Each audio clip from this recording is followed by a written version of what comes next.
સરાસરી lecture number 1 મધ્યક, મધ્યસ્થ અને બહુલક. મધ્યક, મધ્યસ્થ અને બહુલક સામાન્ય રીતે ધોરણ 9 અને 10 ની અંદર ભણવામાં આવે છે અને એ લેવલ જેવું અથવા એનાથી ઘણું સરળ લેવલ સ્પર્ધાત્મક પરીક્ષામાં પૂછાતું હોય છે. મધ્યસ્થ અને બહુલક બહુ ઓછું પૂછાય છે, પણ મધ્યક એટલે કે સરાસરી, સરેરાશ, એવરેજ, औसत ખૂબ જ સારા પ્રમાણમાં એનું વર્ચસ્વ ગણિતની અંદર કોમ્પિટિટિવ એક્ઝામમાં છે. મધ્યસ્થ અને બહુલકની માહિતી આપી દઉં, કેમ કે મધ્યકને તો આપણે બહુ એટલે બહુ ડીપમાં આમાં ભણશું. સરેરાશની મધ્યસ્થનો મતલબ એવો થાય, કોઈ પણ રકમ તમને આપેલી છે એમાં સંખ્યાઓ અથવા અવલોકનોને ચડતા કે ઉતરતા ક્રમમાં ગોઠવી દેવાના અને વચ્ચે જે સંખ્યા આવે ગોઠવ્યા બાદ એને તમારો મધ્યસ્થ કહેવાય. મધ્યની અંદર સ્થિર થનારો એટલે મધ્યસ્થ ઉપપદ. ઓકે, જો વચ્ચે એક સંખ્યા ન આવે ને વચ્ચે બે સંખ્યા આવે તો એ બંનેની વચ્ચેની સંખ્યા ગોતી લેવાની. દાખલા ગણશો ખબર પડશે. અને બહુલક વિશે બહુ અઘરું નોલેજ તમારે ગોતવાની જરૂર નથી. એક જ વાક્યની અંદર બહુલક આવી જાય. આપેલી સંખ્યાઓની અંદર જે સંખ્યા સૌથી વધુ વખત આવે એને બહુલક કહેવાય. બહુલક એક કરતાં વધારે પણ હોઈ શકે. દાખલા તરીકે કોઈ 10 સંખ્યાની અંદર તગડા અને ચોગડા બે 3 વાર છે, બાકી કોઈ 3 વાર નથી, તો 3 અને 4 એ બંને બહુલક કહેવાય. પછી 3 + 4 ને ભાગ્યા 2 કરવાની જરૂર નથી. આ એક તમારી જાણકારી માટે. જોઈએ આગળ. મધ્યક એટલે x12 તરીકે ગણિતની અંદર એની સંજ્ઞા આપેલી છે. મધ્યક એટલે સરેરાશ અથવા સરાસરી. મધ્યકનું સૂત્ર છે અવલોકનનો સરવાળો છેદમાં અવલોકનની સંખ્યા. 11માની અંદર આંકડાશાસ્ત્ર ભણ્યા હોય એ લોકોને ખબર હશે સિગ્મા fxi છેદમાં n અથવા સિગ્મા xi. fxi એટલે આવૃત્તિવાળું અને xi એટલે સીધા અવલોકનો. આવું પણ એનું એક સૂત્ર હતું. ઇન શોર્ટ, જેટલી સંખ્યાઓ આપેલી છે બધાનો સરવાળો કરવાનો, છેદમાં એ સંખ્યા કેટલી છે એ લખી દેવાની. મધ્યસ્થ માહિતીના અવલોકનને ચડતા કે ઉતરતા ક્રમમાં ગોઠવ્યા બાદ ચડતા અથવા ઉતરતા ગમે એ ક્રમમાં ચાલે મધ્યમાં રહેલા અવલોકનને મધ્યસ્થ કહે છે. મધ્યની અંદર સ્થિર થનાર. એકી અવલોકનો હોય તો n+1 છેદમાં 2 એટલે વચ્ચેનો જ કહેવાય. દાખલા તરીકે કુલ 5 અવલોકનો હોય તો n બરાબર 5 લ્યો તો 5 + 1 6 છેદમાં 2 એટલે ત્રીજો અવલોકન. 1 થી 5 અવલોકનો કોઈ બી 5 હોય એમાં ત્રીજો જે આવે ચડતા કે ઉતરતા ક્રમમાં એ એનો મધ્યસ્થ કહેવાય. બેકી અવલોકનનું મધ્યસ્થ n/2 વત્તા n2+1 છેદમાં આખાના ઓલામાં 2. કોઈ આ સૂત્ર પાકું કરવાની જરૂર નથી. સૂત્ર તમને લખ્યું છે કેમ કે સૂત્રની જાણકારી તમને આપવા માટે. સમજાવેલું એટલું હેલું હશે, વાત જવા દ્યોમાં. દાખલા તરીકે 8, 10, 15, 16, 21 અને 30 આ 6 અવલોકનો છે. બેકી સંખ્યા થઈ. જો આ સમજાવું છું, આવડો આ સમજાવું છું, આ બેકી સંખ્યા થઈ. તો વચ્ચેની સંખ્યા કઈ છે? તો કે 1, 2, 3, 4, 5, 6 માંથી આ 2 વચ્ચે છે. 2 આ બાજુ, 2 આ બાજુ. વચ્ચે કેટલા વધ્યા? 2. તો આ 2 ની વચ્ચે કોણ આવે? તો કે 15.5. આ જવાબ. પતી ગયું. આ જ વસ્તુની અંદર માનો કે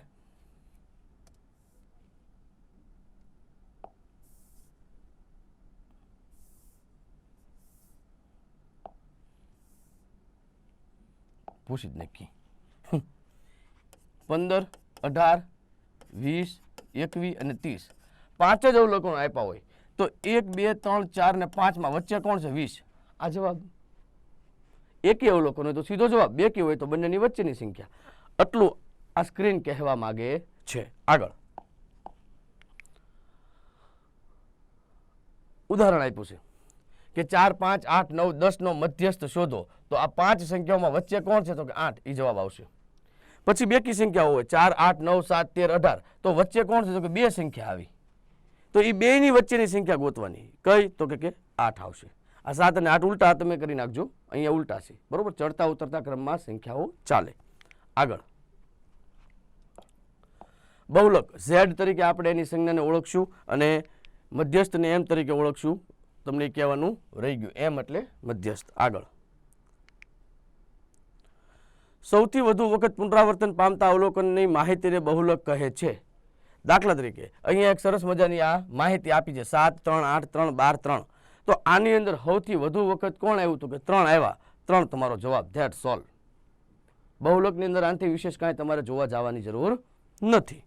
મધ્યક, મધ્યસ્થ અને બહુલક વચ્ચેનો સંબંધ, આ ત્રણેય સૂત્રોને સંબંધિત જો કોઈ દાખલો પૂછવામાં આવે તો આ સૂત્રનો ઉપયોગ કરીને તમારે દાખલો ગણવાનો.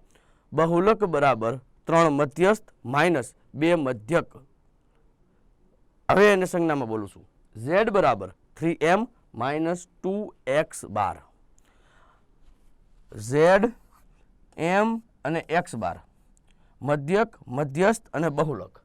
આમાંથી કોઈ પણ બે વસ્તુ આપેલી હશે અને ત્રીજી ગોતવાની હોય ત્યારે આ સૂત્રનો ઉપયોગ આપણે કરીશું. દાખલા જોઈએ. 5, 10, 20, 7, 11, 14 અને 21 નો મધ્યસ્થ મેળવો. કાંઈ નથી કરવાનું. અને ચડતા કે ઉતરતા ક્રમમાં ગોઠવવાના છે. અને આપણને ચડતો ક્રમ વધારે સુટેબલ છે.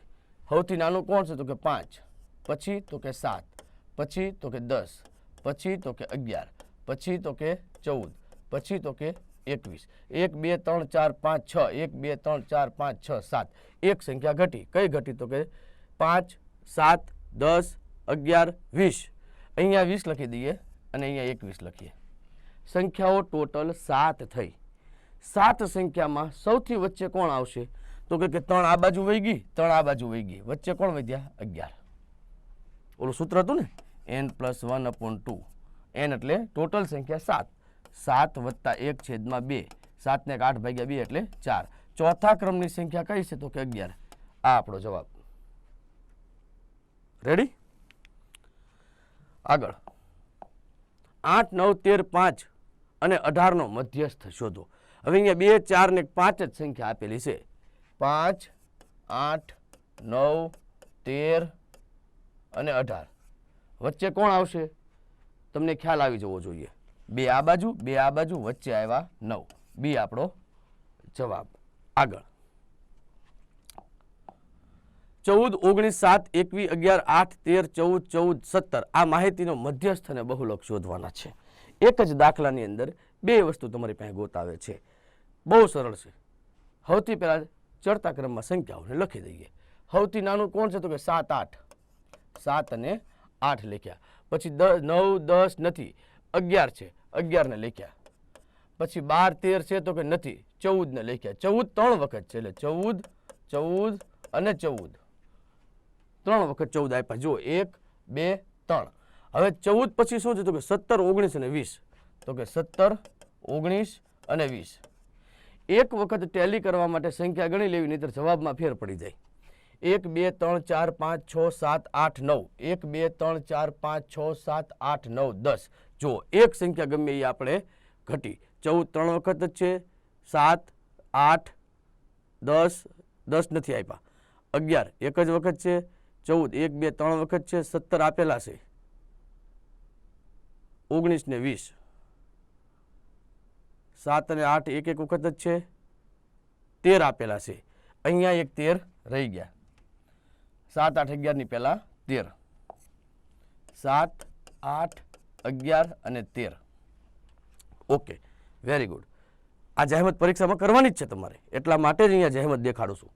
1, 2, 3, 4, 5, 6, 7, 8, 9, 10. 1, 2, 3, 4, 5, 6, 7, 8, 9, 10 થઈ ગઈ. મધ્યસ્થ ગોતવાનો છે. મધ્યસ્થનો મતલબ એવો થાય વચ્ચેની સંખ્યા. હવે બેકી સંખ્યા છે એટલે વચ્ચે એક સંખ્યા નહીં આવે, વચ્ચે આવશે બે સંખ્યા. તો 1, 2, 3, 4 આ વહી ગઈ 4. 1, 2, 3, 4 આ વહી ગઈ 4. વચ્ચે શું વધ્યું તો કે 14 વધ્યા બે વખત. તો 14 + 14/2 મૂકો તો 14 જ જવાબ આવે. તો મધ્યસ્થ આપણને મળી ગયો 14. બહુલકની અંદર એક જ વાક્ય યાદ રાખવાનું છે કે આપેલી તમામ સંખ્યાઓમાં સૌથી વધુ વખત કોણ આવે છે તો કે 14 જ છે કે જે 3 વખત આવે છે. તો બહુલક પણ આપણો 14. મધ્યસ્થ અને બહુલક બંને 14 છે. ઓપ્શનમાંથી ગોતો ઓપ્શન સી. આ આપણો આન્સર બનશે. એક જ દાખલાની અંદર મધ્યસ્થ અને બહુલક બંને ગોતવાના કીધા હતા અને બંને 14 આવ્યા છે. બીજી વસ્તુ, ધોની 10 મેચમાં 60, 62, 64, 52, 51, 40, 10, 62, 60 અને 40 રન કરે તો બહુલક શોધો. આ ધોની એટલા બધા રન માર્યા છે નોખી નોખી મેચોની અંદર. આમાં સૌથી વધુ એવો કયો રનનો આંકડો છે કે વધુ વખત આવેલો છે? જો 60 આની સિવાય છે તો કે નથી. 62 તો કે એક વખત અને બે વખત છે અને અહીંયા 3 વખત છે. 51 તો કે એક વખત જ છે, જવા દો. 40 તો કે એક વખત અને બે વખત છે. 60 તો કે એક ને એક બે વખત છે. બધી એક અને બે વખત વધારે છે, 3 વખત આવતી હોય એવી એક જ સંખ્યા છે 62. ઓપ્શનમાં 62 ક્યાં છે? ટીક કરી દેવાના. અને ઘણી વખતે સંખ્યાઓ એટલી જાજી હોય તો સીધા ઓપ્શનને પૂછવાનું. દાખલા તરીકે ઓપ્શન 10 છે તો 10 આમાં જુઓ તમે, એક કે વાર છે તો કે એક જ વાર છે. 40 તો કે એક વખત અહીંયા છે અને બીજી વખત અહીંયા છે, બે વખત જ છે, જવા દો. 60 તો કે એક વખત અહીંયા છે અને એક વખત અહીંયા છે, બે વખત જ છે, જવા દો.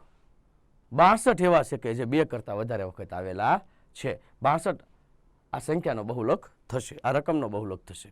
આગળ 8 4 7 4 8 2 1 નો બહુલક શોધો. જોજો હવે 4 બે વખત છે, પછી 8 પણ બે વખત છે. પહેલો ઓપ્શન જુઓ, 4 અને બે વખત દેખાય, હરખમાં ટીક થઈ જાય. કોઈ એનાથી આગળ વિચારે કે 8 હરખમાં ટીક થઈ જાય. સ્ટાર્ટિંગની અંદર એક સરસ મજાનું વાત તમને કીધેલી હતી કે બહુલક એક કરતાં વધારે હોઈ શકે છે. આપેલી માહિતીની અંદર 4 અને 8 બંને બબ્બે વાર છે, બે કરતાં વધારે વખત કોઈ નથી, તો 4 અને 8 બંને માહિતીના બહુલક થશે. આગળ 10 વિદ્યાર્થીઓના વર્ગખંડમાંથી 4 વિદ્યાર્થી પાસ થાય છે. 4 વિદ્યાર્થી પાસ થયા છે, એવી કયા સી નથી ખબર. નાપાસ થયેલા વિદ્યાર્થીના ગુણ 22 24 17 0 18 24 હોય તો વર્ગખંડમાં રહેલ વિદ્યાર્થીઓ મેળવેલ ગુણનો મધ્યસ્થ શોધો. હાવ દેશી ભાષામાં દાખલો અઘરો કહેવાય. શું લેવા? કેમ કે તમને સંખ્યાઓ 6 દેખાશે પણ ટોટલ છે 10. 4 પાસ થયા છે અને આ 6 નાપાસ થયા છે. પાસ થયા હોય અને નાપાસ કરતાં હંમેશા વધારે માર્ક જ આવવાના. હવે જે 4 પાસ થયા છે એ સંખ્યાઓ A B C અને D લખી દઈએ. આ કયા આંકડા છે એ આપણને ખબર નથી, આપણે એની જરૂરી નથી. હવે જે નાપાસ થયા છે એને આપણે ઉતરતા ક્રમમાં લખશું, કારણ કે વધારે માર્કવાળા પહેલાં આવશે, ઓછા માર્કવાળા પછી આવશે. સૌથી વધારે માર્કવાળા 24 બે વખત, 24 24, ત્યારબાદ 22 એક વખત, 18 17 અને 0. આ ટોટલ મને 10 સંખ્યા બતાવી છે અને 10 સંખ્યાની અંદર એક ફેક્ટ એ તમારે માનવાનું કે આ ABCD ચારેય સંખ્યાઓ છે ને એ 24 કરતાં મોટી છે.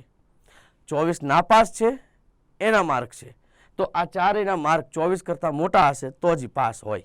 એટલે આપણે આને ઉતરતા ક્રમમાં ગોઠવી કહેવાય. હવે વાત એ છે કે ગોતવાનું હું કીધું છે મધ્યસ્થ. મધ્યસ્થનો મતલબ એવો થાય વચ્ચે રહેલી સંખ્યા. 4 આ બાજુ વી ગયા, 1 2 3 ને 4 આ બાજુ વી ગયા, વચ્ચે વધ્યું કોણ? તો કે 2 વાર 24 અને 2 વાર 24 નો મધ્યક થાય 24. 2 વાર 24 નો મધ્યક એ આખી માહિતીનો મધ્યસ્થ થશે. ઓપ્શન A આ આપણો જવાબ. બીજો દાખલો. આગળ દાખલો સમજવા રેખો હતો, કારણ કે આ 4 માહિતીની કોઈને મૂકવાની ખબર કદાચ પડે ન પડે. આવો દાખલો કોઈ દિવસ નજર સામે આવ્યો હોય ન આવ્યો હોય. 1 નો વર્ગ, 5 નો વર્ગ, 8 નો વર્ગ, 3 નો વર્ગ, 6 નો વર્ગ ને 9 ના વર્ગનો મધ્યસ્થ શોધો. બહુ મહેનત નથી કરવાની, ઘણા બધાના વર્ગો કરવા મળે એવું નહીં કરવાનું. નાની સંખ્યાથી ચાલુ કરો. 1 નો વર્ગ, 1 નો વર્ગ, પછી 3 નો, પછી તો કે 5 નો, પછી તો કે 6 નો, પછી તો કે 8 નો અને પછી તો કે 9 નો. સંખ્યા તો ચડતા ક્રમમાં થઈ ગઈ. મધ્યસ્થનો મતલબ વચ્ચે. વચ્ચે તો કે 1 2 3 4 5 6 સંખ્યા છે, તો 2 આ બાજુ વહી ગઈ ને 2 આ બાજુ વહી ગઈ. આ બે વચ્ચેની સંખ્યા છે, તો એ બેનો મધ્યક એ આખી માહિતીનો મધ્યસ્થ થશે. 5 નો વર્ગ 25, 6 નો વર્ગ 36, બેનો સરવાળો કરો. 3 ને 2 5 50, 50 ને 60 ને 61 ના છેદમાં 2 30.5. ઓપ્શન ડી આ આપણો આન્સર બનશે. ફરીથી તમને સીધી એવી સંખ્યા નથી આપી કે 1 9 25 36 64 81. વર્ગો આપ્યા, કાંઈ વાંધો નહીં, અમને વર્ગો આવડે છે, વર્ગોને ક્રમમાં લખી દીધા. પછી આ બધાના વર્ગ કરવાની જહેમત હું લેવા કરવી? જ્યારે જરૂર તો આપણે આ બેની જ છે, તો એ બેના વર્ગ કરીને તે વચ્ચેની સંખ્યા ગોતી લીધી. એ આપણી માહિતીનો મધ્યસ્થ અને આપણી સંખ્યાનો જવાબ, આપણી રકમનો જવાબ. આગળ માઇનસ વાળી સંખ્યાઓ પણ આની અંદર લેવામાં આવેલી છે. -1 2 3 5x માઇનસ 1 5 3 માઇનસ 1નો બહુલક -1 અને 5 હોય તો એક્સની કિંમત શોધો. દાખલો ગણવાની જરૂર નથી, જોઈ જોઈને જવાબ લખવાનો છે. એણે કીધું છે કે બહુલક -1 અને 5 2 છે, મતલબ -1 અને 5 સરખી વખત રકમમાં હોવા જોઈએ, બસ બીજું કાંઈ નહીં. બે બહુલક હોય તો બંને સરખી વખત રકમમાં આપેલા હોવા જોઈએ. હવે -1 કેટલી વાર છે એ જોઈએ. 1 2 અને 3 આ 3 વખત છે. 5 જોઈએ, કેવા 5? +5 છે. 1 અને 2 વાર 2 વખત છે. હવે આપણે આ બેયને 3 વખત કરવાના છે. ઘટે છે કોણ? -5. એનો મતલબ એવો થાય કે આ એક્સની કિંમત છે એ -5 હોવી જોઈએ. જો એ એક્સ બરાબર -5 હોય તો રકમની અંદર -5 અને સોરી 5 હોવો જોઈએ. તો રકમની અંદર -1 અને 5 બંને 3 વખત થઈ જાય, અને 3 વખત કરવા માટે એક્સને આપણે 5 બનાવવા પડે. તો એક્સની કિંમત શું થઈ? 5. આપણો જવાબ. આગળ 2 3 5 7 11 13 17 19 23 29 નો મધ્યસ્થ અને બહુલક શોધો. પાછા એક જ રકમની અંદર બે પ્રશ્નો પૂછવામાં આવેલા છે. જોઈએ. 2 3 5 7 11 13 17 19 23 અને 29. કવિએ કાવ્ય પંક્તિની અંદર તમામ અવિભાજ્ય સંખ્યાઓને લાઇનમાં ગોઠવી દીધી છે. કેટલી અવિભાજ્ય સંખ્યા છે? તો કે 1 2 3 4 5 6 7 8 9 ને 10. તો 4 આ બાજુ વહી ગઈ, 4 આ બાજુ વહી ગઈ. આ બેયની વચ્ચેની સંખ્યા હશે એ આપણો મધ્યસ્થ બનશે, એટલે કે મધ્યસ્થ બરાબર 12. મધ્યસ્થ આરામથી મળી ગયો. હવે પ્રશ્ન એ થાય બહુલક કેમ ગોતવો? એક પણ સંખ્યા એવી દેખાતી નથી કે જે એક કરતાં વધારે વખત હોય. જ્યારે કોઈ સંખ્યા એક કરતાં વધારે વખત ન હોય તો એ માહિતીનો બહુલક 0 બનશે. ધ બી ગ્રાઉન્ડ 0 એનો બહુલક છે. કાંઈક એટલે કાંઈ આમાં સંશોધન કરવાનું છે નહીં. ઓપ્શનમાં 12 અને 0 ગોતવાના છે, બસ. ક્યાં છે? 12 અને 0. આ આપણો જવાબ. ઘણા લોકો એવી ભૂલ કરે કે આની વચ્ચેનું કંઈક બીજું ગોતવાનો પ્રયત્ન કરે, અથવા ઓપ્શનની અંદર 12 2 વખત આપ્યું હોય તો ભૂલ કરી જાય. પણ બહુલક એક કરતાં વધારે હોઈ શકે છે. બહુલક જે માહિતીની અંદર અંક સૌથી વધુ વખત હોય એ છે. જે માહિતીમાં એક કરતાં વધારે વખત કોઈ સંખ્યા ન હોય એ માહિતીનો બહુલક 0 કહેવાય છે. આગળ રાહુલના 5 વિષયના માર્ક 76 65 82 67 છે. તો રાહુલની સરેરાશ માર્ક શોધો. આનું દેશી ભાષામાં ટકાવારી ગોતવાની કીધી છે, અથવા સરાસરી ગોતવાની કીધી છે. રાહુલના બધા માર્કનો સરવાળો 76 + 65 + 82 + 67 + 85. વિષયો કેટલા છે? તો કે 5 વિષય છે. લખેલું જ છે. ન લખેલું હોત તો આપણે ગણત કે 1 2 3 4 ને 5. બીજું સ્ટેપ મૂકીએ. આ બધાનો સરવાળો કરવાનો છે. 5 ને 7 12 ને 2 14 ને 5 19 ને 6 25 નો પાંચડો વધી પડી 2 2 ને 8 10 ને 6 16 ને 8 24 24 ને 6 30 ને 7 37. છેદમાં મૂક્યા 5. ત્રીજા સ્ટેપે જવાબ મૂકવાનો છે. એ પહેલા છેદ ઉડાડવાના છે. 5 + 35 2 વધ્યા 55 25. આ 75 આપણો આન્સર. ક્યાં છે? આ રહ્યો ઓપ્શન ડી. આ આપણો જવાબ. આગળ 25 39 10 14 19 37 સરેરાશ શોધો. સરાસરી છે, બધાનો સરવાળો જ કરવાનો છે.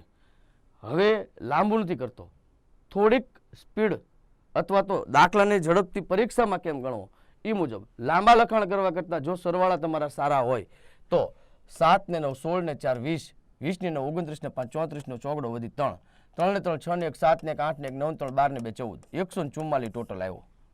હવે સંખ્યા ગણી લ્યો. 1 2 3 4 5 6 6 દુ 12 2 વધ્યા 6 ચોક 24 24 છક 144 થાય. આ આપણો આન્સર. આવીને ગાડી પાટા ઉપર. આગળ 10 અવલોકનનો બહુલક 5 છે. જો તેનો મધ્યક 20 હોય તો મધ્યસ્થ શોધો. સૂત્ર સરસ મજાનું છે આપણી પાસે. z બરાબર 3m માઇનસ 2x બાર. મધ્યક, મધ્યસ્થ અને બહુલક. ઓકે, બહુલક આપેલો છે 5, મધ્યસ્થ ગોતવાનો છે -2 x બાર એટલે કે મધ્યક આપેલો છે 20. સાદું રૂપ આપું છું 5 બરાબર 3m એમને અને 20 દુ 40. આ 40 માઇનસ છે, આ બાજુ હોય તો પ્લસ થઈ જાય, તો 45 બરાબર 3m. m બરાબર 45 ભાગ્યા 3 બરાબર 15. That's all. દાખલો પૂરો. સૂત્ર યાદ રાખવાનું છે. મધ્યક, મધ્યસ્થ, બહુલક. z બરાબર 3m માઇનસ 2x બાર. આગળ. Thank you very much. સરસ મજાનો લેક્ચર હતો.